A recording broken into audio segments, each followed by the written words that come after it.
Welcome into press coverage. I'm Dan Hope, joined by Andy Anders, as Ohio State has now hired its defensive coordinator for the 2025 season, Matt Patricia, longtime former New England Patriots assistant, their defensive coordinator for a pair of their Super Bowl wins, is now the new defensive coordinator at Ohio State, and what I think could safely be called a polarizing hire for Ohio State, because for all of his success that he had as a defensive coordinator in New England, has had several unsuccessful tenures since, particularly as the Detroit Lions head coach. Was also then returned to the Patriots, had a stint as their offensive coordinator that did not go well. Most recently was the senior defensive assistant for the Philadelphia Eagles, where he was only there for 1 year, and then he was out of coaching this past season. And so I think you can find reasons to like this hire. I also think you can find reasons to dislike this hire. Andy, where's just your overall thoughts on it now that we know Matt Patricia will be leading Ohio State's defense in 2025? Yeah, to me, Matt Patricia is a bit of an outcast at the NFL level these days. He had a brief interim stint as Philadelphia's defensive play caller, and last season in 2023, didn't have a lot of success in the few games he did that, and didn't get retained by the Eagles. And since then, the NFL has just really not looked into hiring him much, it seems. I think really for me, I keep going back to the Saban days and all the coaches that he got that were former NFL coordinators or former head coaches at the college or NFL level that had bad reputations, but maybe had that schematic mind that you're looking for in a coordinator and was able to get great success out of them. Guys like Steve Sarkisian or Lane Kiffin. So that's where my mind kind of goes with this is there's a lot of risky stuff in the background of Matt Patricia. It's not to say that this is going to work out the same way those hires did for Saban either, because each case is different individually, I think. But that's clear that's the objective here, is to take a guy who has been outcast by the NFL a little bit, really hasn't been looked at, and try to say, hey, this is a defensive coordinator who learned from one of the best defensive minds of all time in Bill Belichick.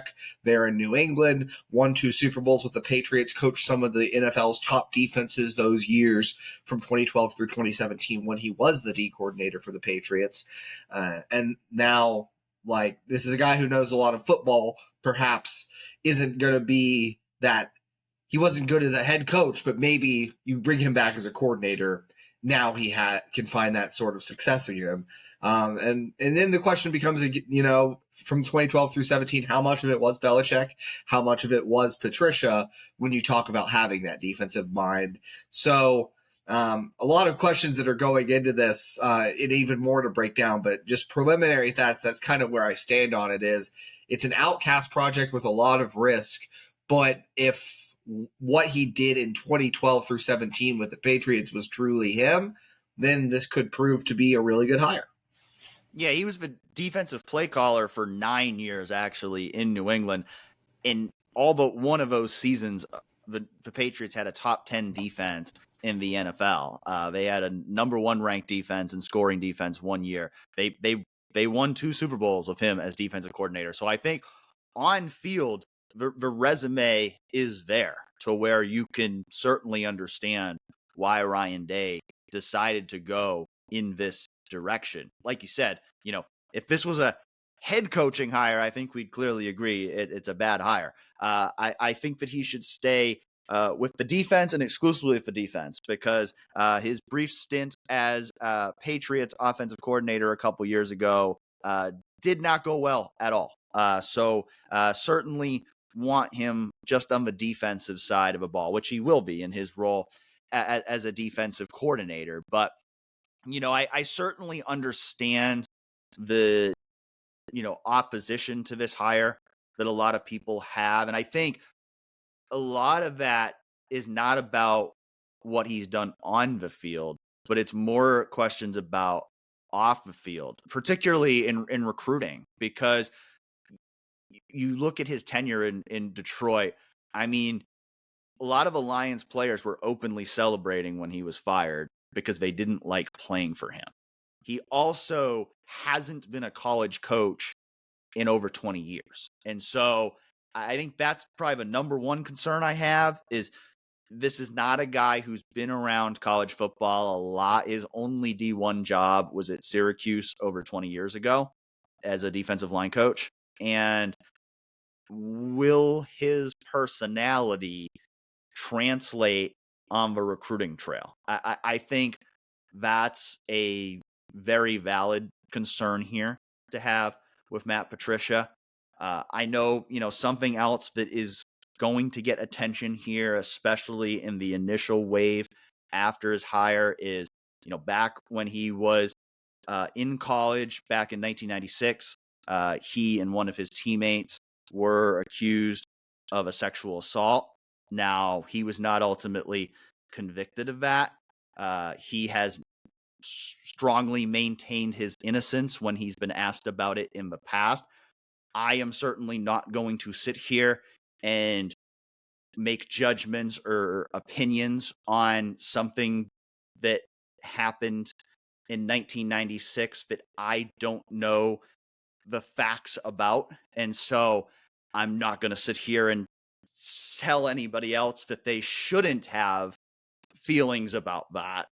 But I personally cannot sit here and make judgments about something that happened at that time that has been reported on, has been looked into, and knowing Ryan Day as a person, I truly do not believe that Ryan Day would hire somebody who he had reason to believe would have committed a heinous act. I just truly don't believe, Ryan Day would want to do that. And so I think for Ryan Day to make this move, he is comfortable with who Matt Patricia is, not only as a coach, but as a person.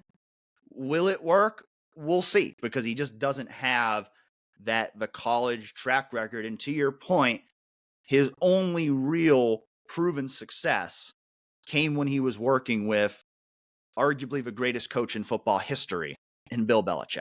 And so, this is certainly a hire that comes with some questions. But I also think the reality was, and I think it became increasingly apparent over the last couple of weeks, that obvious home run hire for Ohio State just wasn't out there. I think you saw it based on the fact that there was a 4-team bidding war for Jim Knowles. He goes to Penn State. Notre Dame, who was involved in that, hires Chris Ash, who was a successful defensive coordinator at Ohio State, but was working as an NFL scout last year, has not been in college football for a few years. Oklahoma, Brent Venables decided, I'm just going to call the defensive plays myself, because he couldn't find anyone that he trusted to be the defensive coordinator. And so, while, that's not necessarily an excuse for Ohio State, because you're Ohio State, you just won the national championship. You should be able to go get the best person out there. And you would hope they're making this hire with the belief, regardless of what anyone else believes, that Matt Patricia is a great fit for this job. But I also think, when this job last opened up 3 years ago, Jim Knowles was like, when we were talking about it, it's like Jim Knowles was the guy. Like, that was the first name that came to mind, is like, they should go hire Jim Knowles. There wasn't really that guy this year. I mean, there was the dream hires of a Jeff Hafley or a Luke Fickell, but I think of names that were out there that they were realistically had a chance at hiring. There was not that one standout candidate. And so there was probably going to be some level of risk no matter who Ohio State hired here. Right. And even internal promotions, I talked about some of my reservations in a potential promotion of Matt Guerrieri to that role, given some of the shortcomings of his Indiana defenses when he was co-defensive coordinator there. He will still have a role in the defensive meeting room. He's been promoted to passing game coordinator on the defensive side. Tim Walton's going to serve as co-DC there with Patricia, but of course Patricia will be the head dog in this. And look, that Detroit situation was a complete disaster. There's no other way to put it. Like you said, players openly celebrating not only after he was fired, but even in 2018 after his first season as Lions head coach, players had a mimosa celebration in the locker room because they didn't have to put up with him for a little bit, for a window of time after the season was over. These are the kind of stories you hear about just how much his players hated him in Detroit.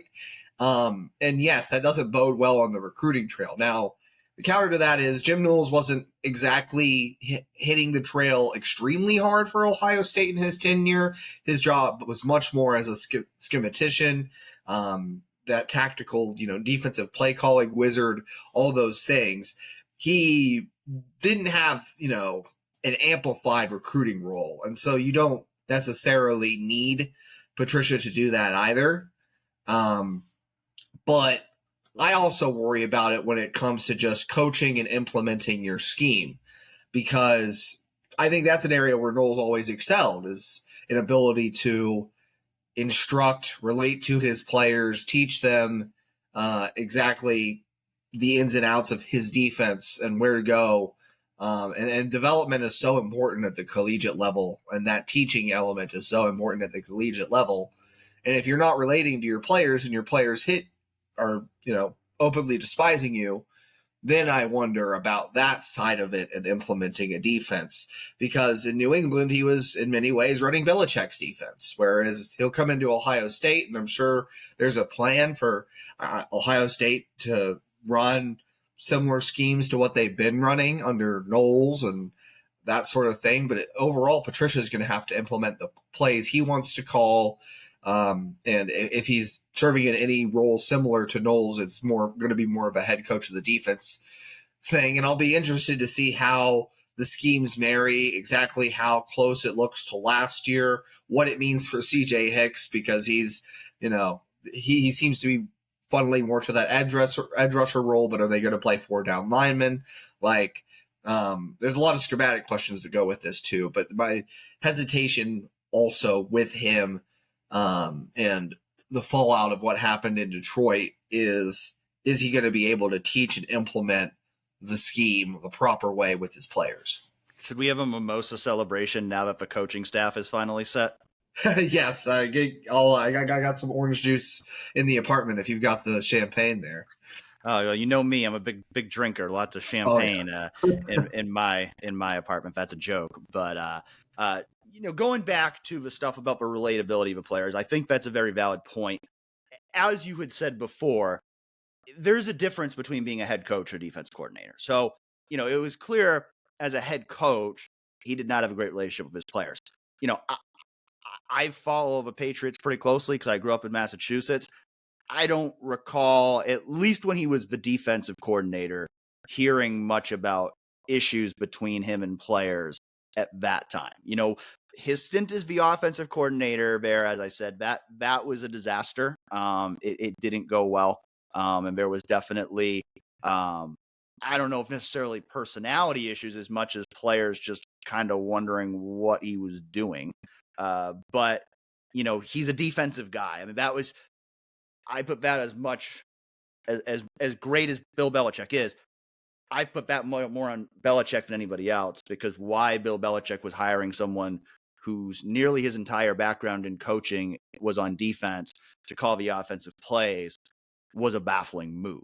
And so I don't put that on Patricia. I put a lot of that on Belichick for putting him in that position where he was not set up to succeed, to play to his strengths. And so I think the hope is, he goes back to being a defensive coordinator, which is his best and most natural role, that you will get the best version of Matt Patricia. The hope is maybe, he's had a year off from coaching to refresh, recharge, just like, Bill Belichick, his mentor, did before also deciding to make the move to college football. I would imagine, I know those two were on a podcast together last year. I imagine they have had a lot of conversations with each other about how to transition what they did successfully in the NFL to the college game. So I would imagine this is something Matt Patricia's been thinking about for some time and will hopefully come in with a good plan of how to translate what he did successfully in the NFL to the college game. And from a schematic perspective, that's going to be very interesting. And, I imagine we'll probably have Kyle Jones on Real Pod Wednesdays soon to get into some of the, more nitty gritty details of what his scheme might look like. But thinking back to his time with the Patriots always ran a very multiple defense under Bill Belichick. And so you wouldn't think that he's coming in to just run a 4-3 or a 4-2-5 all the time. Those defenses in New England, one of the hallmarks of those defenses was from one week to the next, it could look very different. Now, you get into some of that at the college level, that's another question mark, because I think we've seen it in the past. I think back to when, Greg Schiano was the defensive coordinator at Ohio State.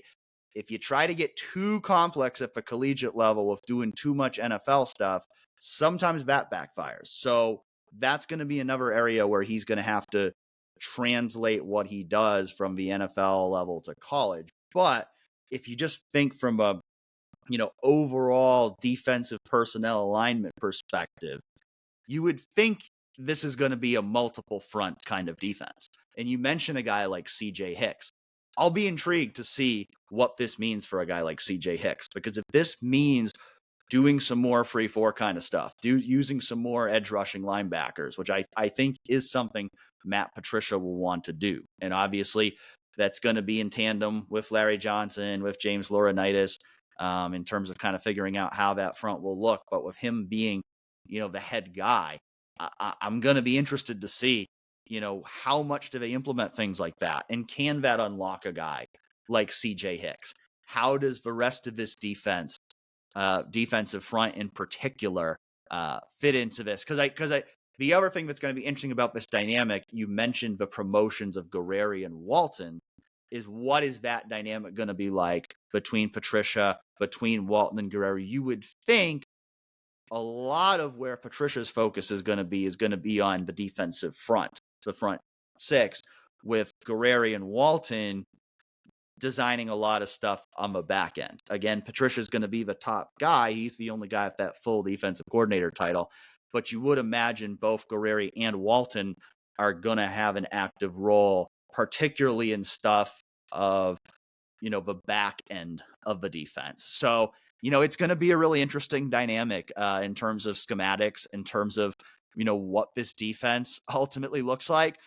There's a lot of unknowns, and again, I think, we just did an offense look on this week's Real Pod Wednesdays. Probably sometime soon we'll do one on the defensive side of the ball. And there's going to be a lot of unknowns in general for this defense, because you only have 3 returning starters on that side of the ball. And so, it's certainly in more ways than one, Ohio State's defense is going to look different in 2025 than it did in 2024. And, you wouldn't necessarily think Ohio State wants to reinvent the wheel defensively, because it just had the number 1 defense in the country. But if continuity had been the top priority, they probably would have just promoted Matt Guerreri or Tim Walton, the defensive coordinator. By bringing in Matt Patricia from the NFL ranks, it's clear, one, that Ryan Day wanted someone who has been that veteran defensive coordinator. He didn't want to make – I think there's still a chance, kind of like we just saw with Brian Hartline, that we will see Matt Guerreri eventually be the defensive coordinator at Ohio State. But I think for this year, breaking in a lot of new players, Ryan Day, probably being a little bit more hands-on with the offense, with Brian Hartline becoming an offensive play caller for the first time. I think he wanted a veteran leading that defense to really be that, head coach of the defense. And so, Matt Patricia's going to be that guy. And with a lot of new players being broken in on that side of the ball, it's going to be very interesting to see how that works, because, how well Matt Patricia is able to marry what he does defensively with how well Ohio State is able to develop it's up and coming defensive players could make or break Ohio State's 2025 season. Yeah, and to your point, he brought in Jim Knowles originally to be the head coach of the defense, right? It was because he wanted to stay hands-on and then at that time maintain play calling on the offensive side. Of course, Brian Hartline's still, we expect, going to be the play caller, but you're going to have to mold him and coach him up a little bit in his first season in that role, to your point, Dan.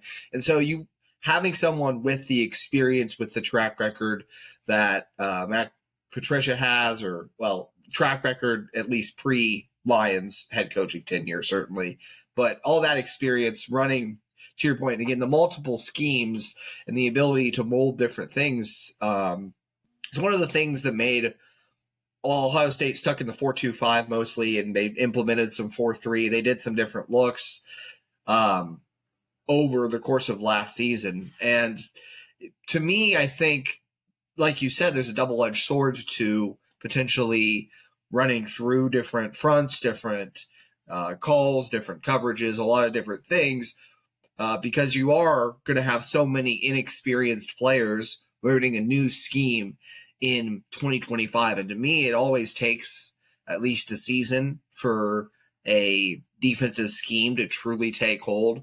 For Knowles, I don't think we saw the full realization of his scheme until the back half of 2024, his third season. While the defense got better year over year, every year he was at Ohio State, and they had a fantastic defense in 2023, the schematics that we saw in the back half of 2024 were really his, like, bread and butter, a lot of aggressive calls and when it needed. And then against Oregon, they were able to back off and drop a lot of guys into coverage, but they did a lot of exotic coverage things. And that also, again, comes with your players' is scheme knowledge. And so that's where, again, the ability to teach becomes important and get this thing implemented fast. If you are Matt Patricia, figure out exactly what the plan is. And like you said, Matt Guerreri, Tim Walton are going to have a big hand in what it looks like in the back end. And the other good piece of it is you have Caleb Downs, right? I mean, if you find a good role for that guy, a lot of other things are going to fall into place. And not to discount, Sonny Styles coming back at linebacker either, because I think he's poised for a really good season. And you have a lot of talented pieces everywhere. It's just, again, that inexperience outside of those couple of guys there. So, how it looks in year one with Matt Patricia, how fast it clicks, like with a lot, we talked about this a lot last week with the offensive side of the football, is there's going to be demands for it to click immediately, even if it doesn't. But how long does it take to actually get running this defense to get its feet on the ground, or will it? That's the question you have to grapple with. And so, in the end, I think this Matt Patricia hire, like we said at the top, is going to be a polarizing one, and this first year of it will be telling for how long it can stay successful. Because again, I really think you have a lot of good pieces on this defense, but the key is going to be coaching them up and implementing that scheme properly. I think you and I could probably figure out a game plan that puts Caleb Downs in a position to succeed. So I would certainly hope Matt Patricia can do so. And I would be a terrible defensive coordinator, for the record. So I would certainly hope Matt Patricia can do so. But will he be able to put together an elite defense like Ohio State has had the past couple years, like the one that just led Ohio State to a national championship? That I think we are both in wait-and-see mode to see whether or not that will happen. But we'll certainly have a lot more coverage of what Ohio State's defense could look like under Matt Patricia and this new hire over on 11warriors.com. So we hope you join us over there, and we'll catch you the next time news happens on another episode of Press Coverage.